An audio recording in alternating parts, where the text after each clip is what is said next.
Bonjour à tous, aujourd'hui nous allons corriger la première fiche d'exercice qui porte sur le cosinus et on commence par l'exercice numéro 9. Alors on nous dit dans le triangle BEU, donc c'est le triangle de droite, ici je l'ai surligné.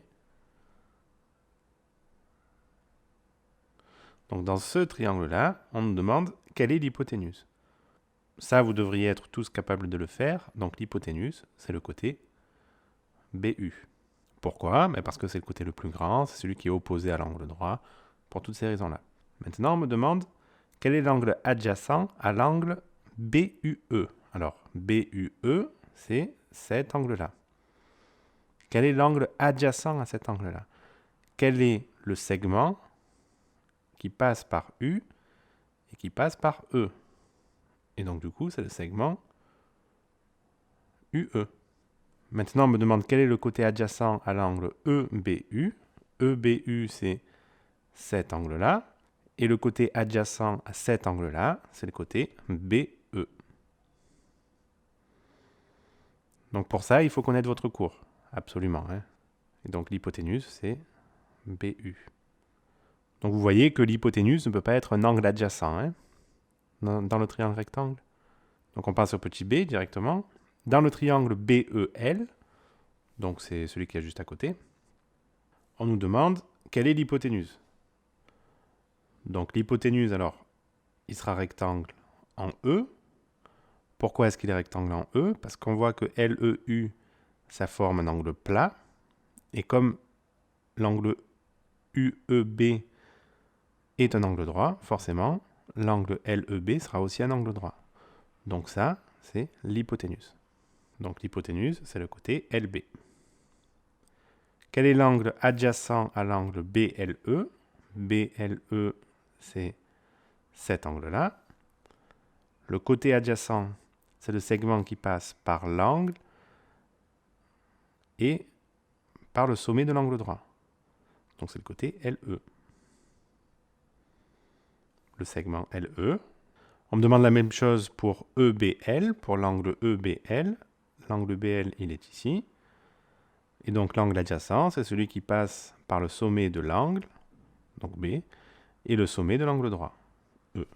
Donc c'est BE. BE est le côté adjacent. On passe maintenant au petit c. On nous pose exactement les mêmes questions, donc je vais juste refaire le triangle ici parce que pour que ce soit un peu plus lisible. Donc là, on se place dans le triangle BUL. L'hypoténuse du triangle BUL, c'est tout ce côté-là. C'est le côté LU. Ou UL, c'est la même chose. Donc ici, je marque LU. Le côté LU est l'hypoténuse. Quel est le côté adjacent à BLU? BLU, c'est cet angle-là. Et le côté adjacent, c'est le côté qui passe par le sommet de l'angle et le sommet de l'angle droit. Donc c'est le côté LB. Et pour finir, on nous demande quel est le côté adjacent de BUL. Donc BUL, c'est cet angle-là. C'est le côté qui passe par le sommet de l'angle droit, donc B, et par le sommet de l'angle, donc c'est U. BU. L'exercice est donc terminé et on passe au suivant. Nous passons donc à l'exercice numéro 11. On nous demande d'exprimer chaque quotient sous forme du cosinus correspondant. Nous avons donc ici un triangle, VIU, et on nous dit d'exprimer ce rapport-là sous la forme d'un cosinus. Alors, je vous rappelle que le cosinus d'un angle quelconque, on va dire petit u par exemple, ça sera égal au côté adjacent divisé par l'hypoténuse. Donc ici, l'hypoténuse, c'est UV, ou VU. L'hypoténuse, il est là. Ok. Donc on voit déjà que là et là, on a la longueur VU. Donc dans le petit a déjà, on voit que UI sur UV, c'est déjà égal à quelque chose, on ne sait pas encore, et UV, donc ça c'est l'hypoténuse. Ok, donc maintenant il faut trouver UI. UI, il est ici. Comme UI est ici, on va regarder à quel angle il est adjacent. Donc UI, c'est le côté adjacent À quoi? À l'angle. À quel angle? Ben, l'angle VUI. Je vous rappelle que le côté adjacent, il passe par le sommet de l'angle et le sommet de l'angle droit. Le sommet de l'angle que l'on choisit. Le sommet de l'angle avec lequel on fait le cosinus. Donc ici, c'est U. Donc de l'angle VUI. Finalement, ce rapport-là, il peut s'écrire cosinus de cet angle-là. Le cosinus de VUI.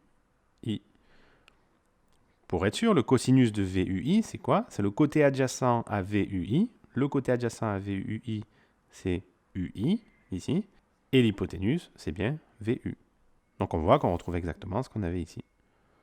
Donc nous avons déjà la première réponse au petit a. Le petit b, ça va être exactement la même chose. On va aller un peu plus vite.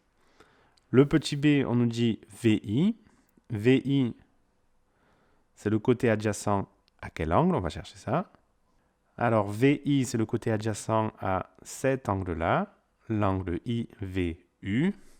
Et donc, le rapport VI sur VU peut donc s'écrire sous forme d'un cosinus de IVU, de l'angle IVU.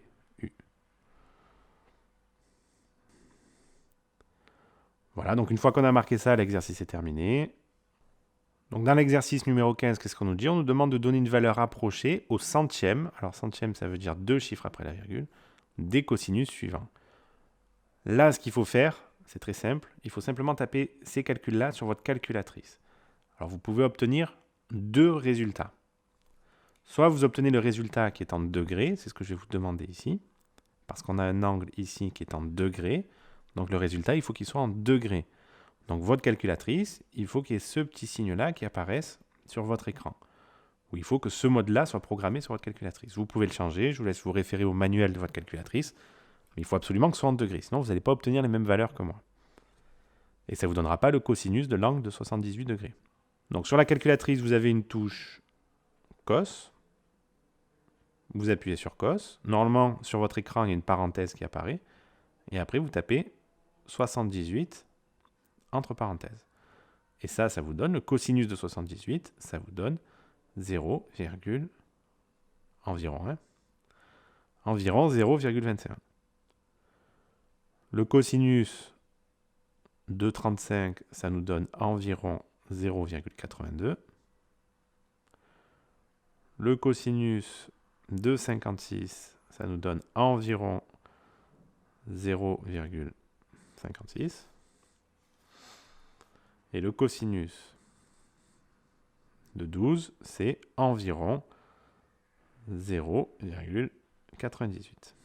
Donc la première vérification que l'on peut faire, c'est est-ce que j'ai une valeur qui est comprise entre 0 et 1? La réponse est oui.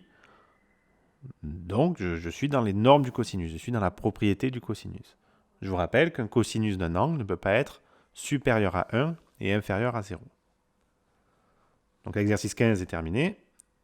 Et nous passons directement à l'exercice numéro 19.